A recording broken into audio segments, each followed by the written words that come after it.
Hi hello friends, welcome back to Nikesh channel.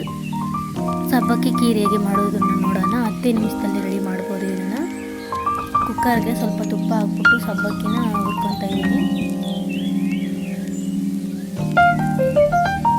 1 cup ಸಬ್ಬಕ್ಕಿ, 1 cup ಸಕ್ಕರೆ, 1 cup ಹಾಲು, ಏಲಕ್ಕಿ, ದ್ರಾಕ್ಷಿ, ಗೋಡಂಬಿ, ಬಾದಾಮಿ ಪೌಡರ್ ಬೇಕು. ಇದಕ್ಕೆ ಏನೇನು ಬೇಕು ನೋಡೋದಾದರೆ, ಈಗ ಅದು 2ರಷ್ಟು ನೀರು ಹಾಕ್ಕೊಂಡು ಕುಕ್ಕರಲ್ಲಿ 2 ವಿಸಿಲ್ಸ್ ಹೊಡ್ಕೋಬೇಕು.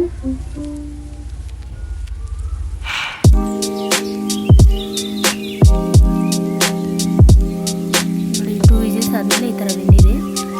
ಈಗ ಸೈಡಲ್ಲಿ ಹಾಲನ್ನು ಕಾಯಿಸ್ಕೊಂಡು ಹಾಲಿಗೆ ಇದನ್ನು ಹಾಕೊಂಡು ಮಿಕ್ಸ್ ಮಾಡ್ಕೋಬೇಕು.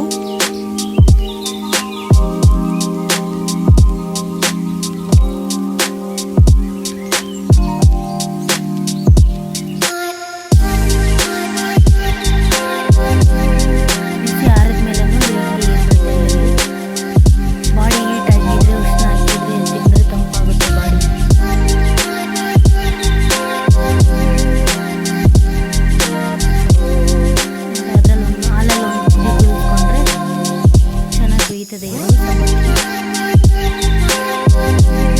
ಸಕ್ಕರೆ ಆ್ಯಡ್ ಮಾಡ್ಕೋಬೇಕು.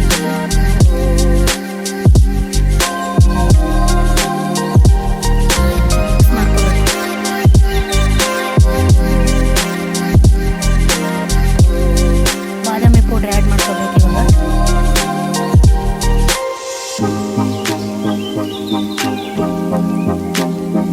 ಏಲಕ್ಕಿ ಪೌಡ್ರ್ ಆ್ಯಡ್ ಮಾಡ್ಕೋಬೇಕು.